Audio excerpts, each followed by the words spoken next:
What is going on there, beautiful people of the internet? My name is Mr. Vance Painter. Hopefully I have the mic on properly this time. I have already made this video once and did not publish it because of technical issues. Welcome to Vance's Vehicles. Today we're going to take a look at another article from CarBuzz, and we will be taking a look at vehicles that are still kicking it after 200K miles. I know a lot of people out there right now are having hard times. I get it. You need cars that are still going even with high miles on there. These are some vehicles that can help you out. If you have them, awesome. If you need something cheap, this might be where to look. So let's get into it and let's not waste any time. We'll do shout outs here later on. I'm gonna shrink myself on down here to a little tiny screen, and we're gonna minimize me down there. Here it is, folks. CarBuzz article, still good after 200K miles. 10 reliable used cars with over 200,000 miles on the clock. Look at this. Shout out to a Matt Nelson there. It's a 14-minute read. We're not gonna read every single thing on here, but hopefully we can get through it in less than 14 minutes. Excuse me. On average, a modern car lasts roughly about 200K. All right, that's pretty obvious. Sometimes you can get that 300K with routine maintenance. And I will say companies like Toyota, that Honda Accord, they're known to get up to that 1,000,000 mile, right? And I've seen that. If you haven't seen it, they're out there, do a little bit of Google research. But let's see what we got going on here. All right. So number 10, third gen GMC Yukon. Average reliability rating, well, oh, here we go. Average reliability rating, 7.1. Average mileage, 250 to 300K. That's reasonable. I've always loved these cars. I've said time after time again, these things seem to stay on the road. Now, I don't know if you all know, but I do work for a dealership, and when we get these things in, people want them. This generation has held its value, it's held its statute. For some reason, these things just keep on going. It's a good looking car, a lot of room, a lot of features, still goes. Of course, it's a GMC. You're going to have the peeling on the interior. It will degrade on the interior there quite a bit, but the tech usually still works. And for the most part, the exterior is usually pretty good. You might have a little bit of paint fading, but beyond that, as long as you're taking care of this, these are still working, especially because you don't have those lifter issues that you're having in some of these modern day Chevy, GMC, Cadillac models at the moment. I'm sure this does apply to the Tahoe and the Escalade as well. That's why you might be seeing a lot of these still on the road. That NAV8, 320 horsepower, not bad at all. I would highly recommend this. Look, it originally got here in 92. I don't know if you all know how old I am, but that is the year I was born. So, wow. This generation was the better one out of the ones I saw in the past as well, I would say. Not all of them were the greatest, but this I've definitely seen on the road for quite some time. Number 9. Second gen Toyota Tundra. First gen, sure, just as reliable.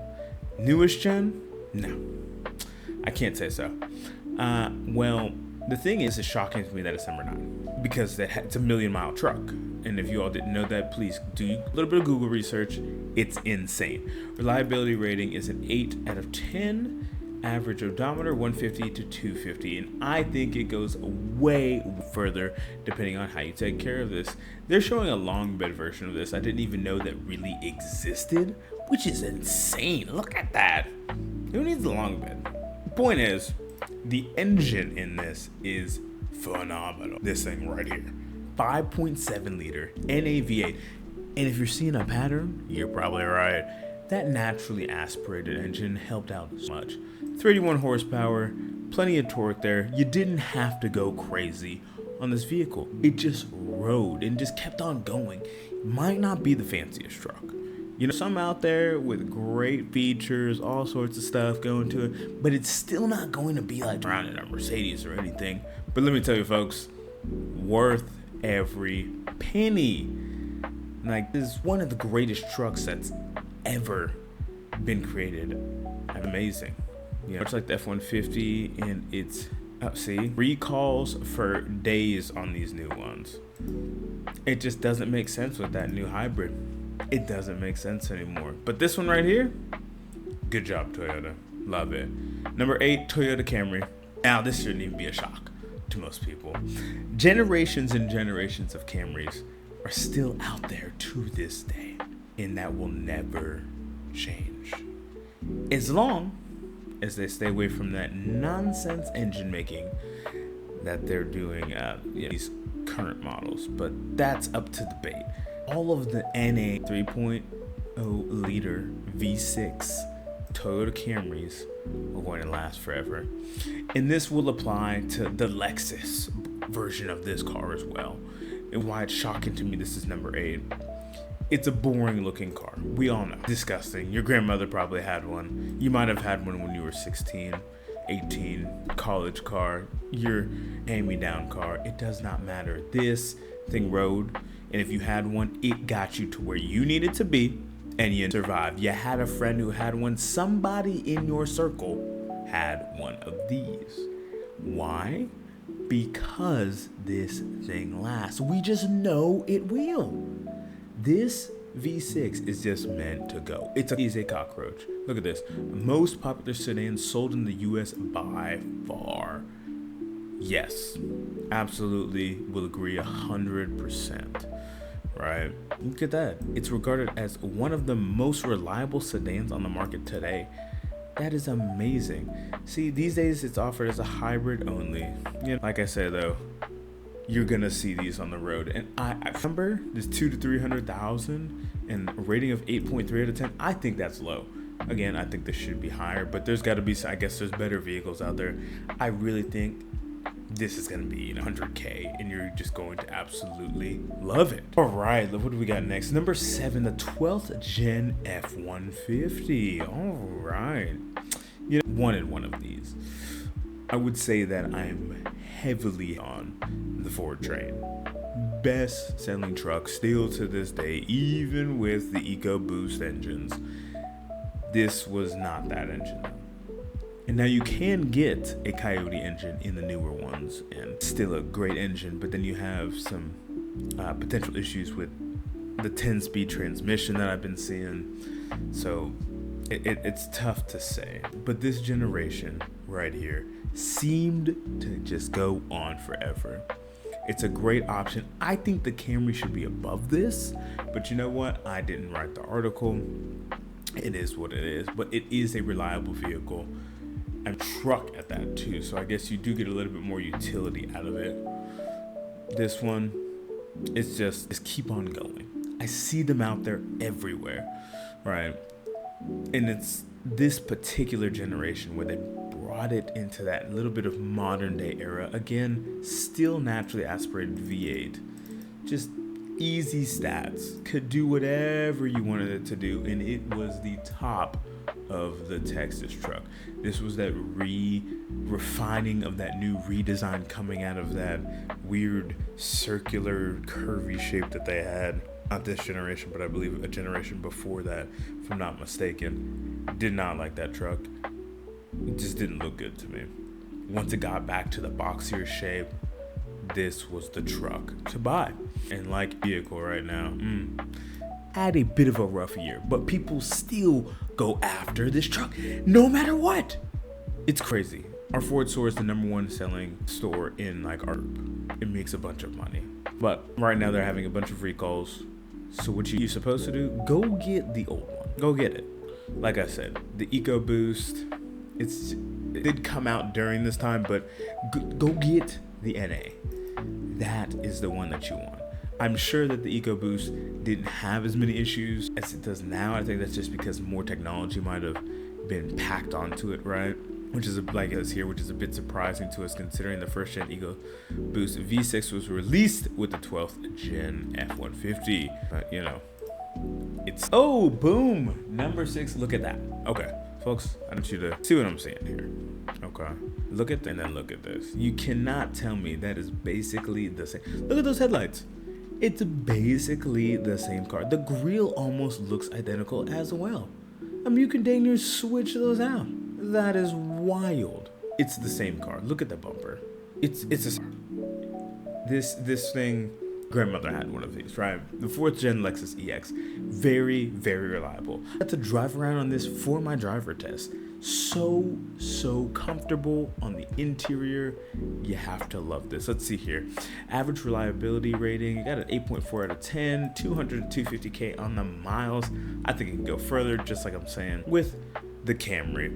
This thing came with plenty of features. The interior was absolutely spectacular, but once again, what an ugly exterior. What were we doing, Toyota?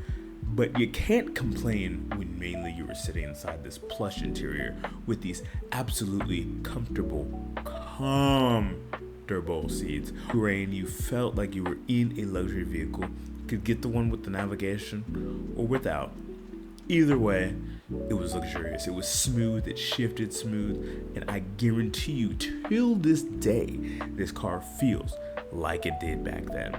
That suspension was phenomenal. It was just a great place to be. And it had some pick up and go. It's the same NA V6 from that Camry. I guarantee you it's very close in stats, if not the same. 210 on horsepower, 220 torque there. Same thing. Here you go. The Lexus ES is basically the Toyota Camry's fancy brother. That's what it was. That's what it is. It still is to this day, right? I mean, it won. People love these cars, right?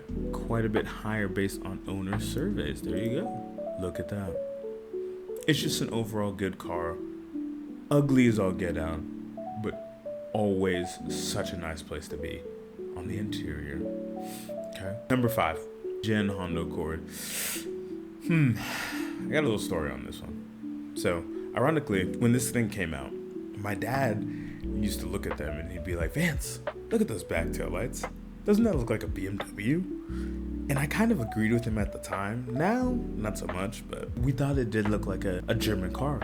Like it was very revolutionary coming out of their boxy phase, if you will.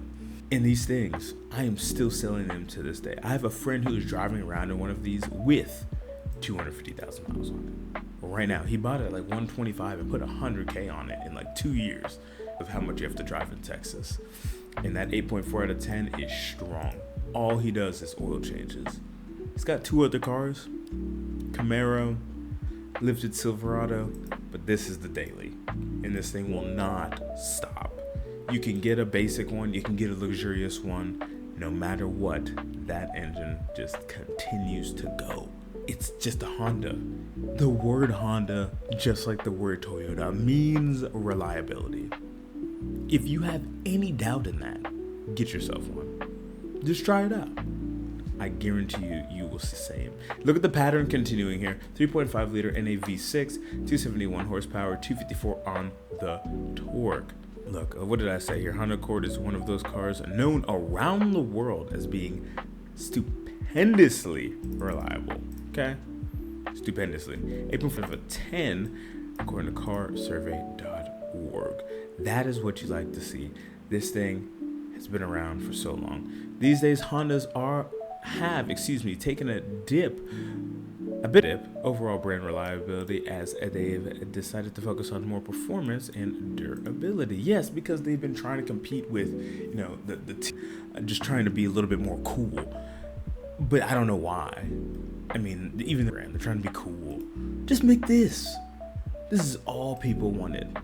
The Honda folks want this right here. They just want a reliable vehicle. It's not that hard, folks. It's really not. Speaking of which, number 4, 9th gen Honda Civic. This is just another cockroach. 8.5 out of 10 on reliability, and then 300,000 miles. Still, I think that is underrated.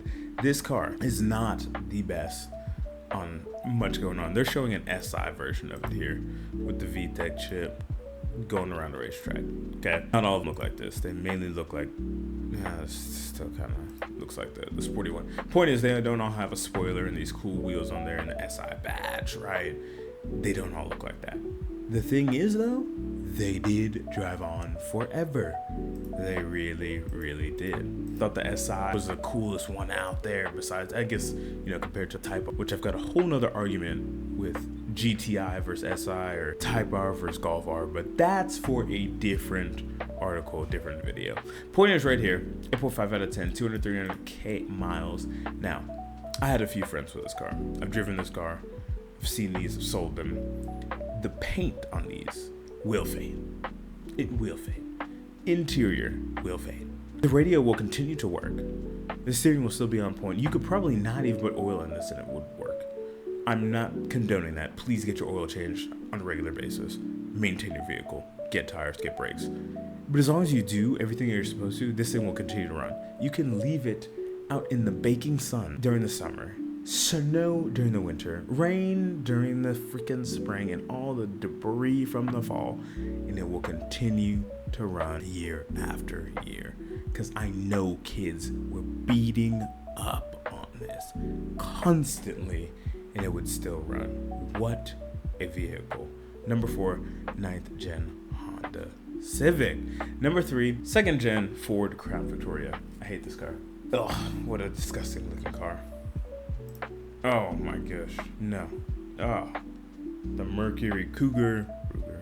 I know there was a fast version of this too, but just no.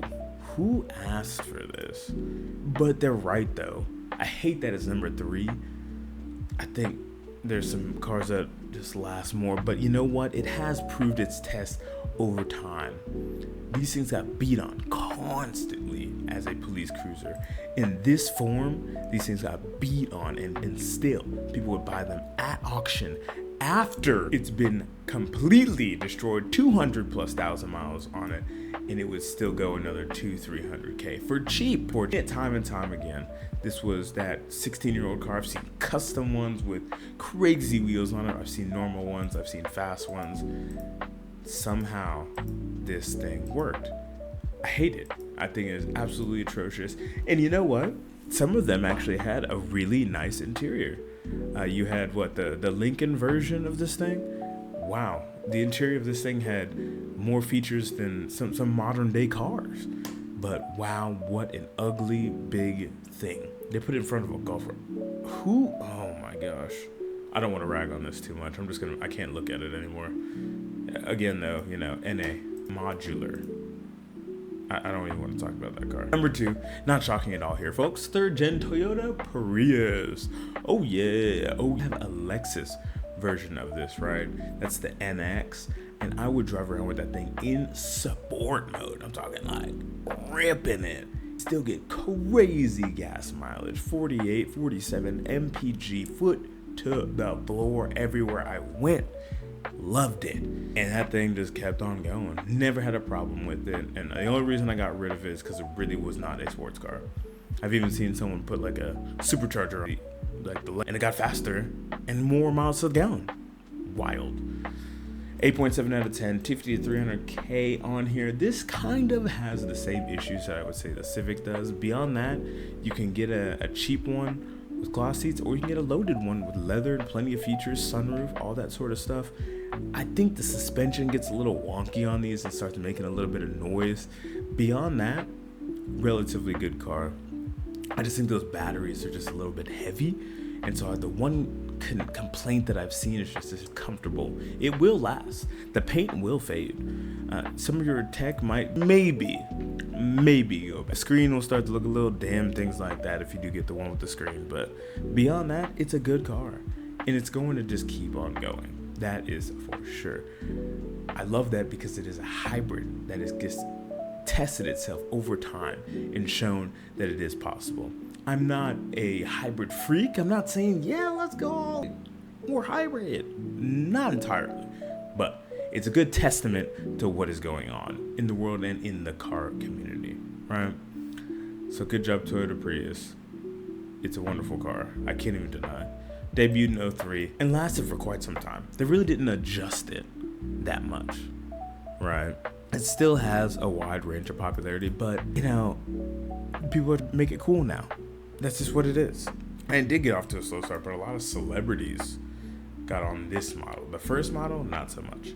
This one was cool because of celebrities, because of Hollywood, and this was cool. The Toyota Land Cruiser, except for the modern day one. That's a piece of junk. Average reliability, 8.9 out of 10, 200 to 300K miles. Have to love it. Would drive one, would own one. So sought after. Overlander, reliable, luxurious, beautiful place to be, spacious, comfortable, quiet. I don't know how many adjectives I can give this one. This probably is the best car that might have ever been made. And this right here, this average, should be raised. There has to be the most high mileage Land Cruisers. Like, this has to be the highest mileage vehicle on the road today. There's got to be like 500 million miles like this everywhere. I'm talking about in the world, not the United States, the world. And it's just still sought after. It does not matter how many miles are on this car. Somebody will buy it. And somebody will make it something cool, or they'll keep it as is, because they know it will continue and continue and continue. That classic design, classic shape, love lines right here, always have. This is a beauty. And it's so sad to know, and just one more time following that, but it's so sad to know that we brought it back to the US in 2024, but it's just a big LC, and it's not even a big body LC. Wow, it's just a 4-cylinder Tacoma based Land Cruiser nonsense. It's not dependable, it's not good off-road, it's just not the reliability that we wanted from before. Y'all, you failed. You tried to bring something back to it and you failed, and that's okay. It's okay. But this one right here, go get yourself one. Out of all the cars on this list, I will say this deserves the #1 spot. It really, really does. Good job, Matt. Now, again, this is CarBuzz here. Great article, folks. I'm trying to get more of these out. I'm gonna bring myself back in. Just say one more time, thank y'all so much for watching this. If you disagree with the article or think there's a car missing, please comment down below. I would love to hear your thoughts and what you think are some of the most reliable cars on the planet over 200K miles. My name is Mr. Vance Painter. This is Vance's Vehicle, where we always talk about cars. I do car skits, I do car reviews, I do car news, and car advice. Hopefully one day we'll do custom cars and builds as well. We're working our way there. Continue to please support, like, share, subscribe. I'm building the content, folks. I'm trying to be more consistent. 2025, we're going to get this done. 10K, here we come. Thank y'all again. Please like, share, subscribe, and I'll see you on the next one. Bye now.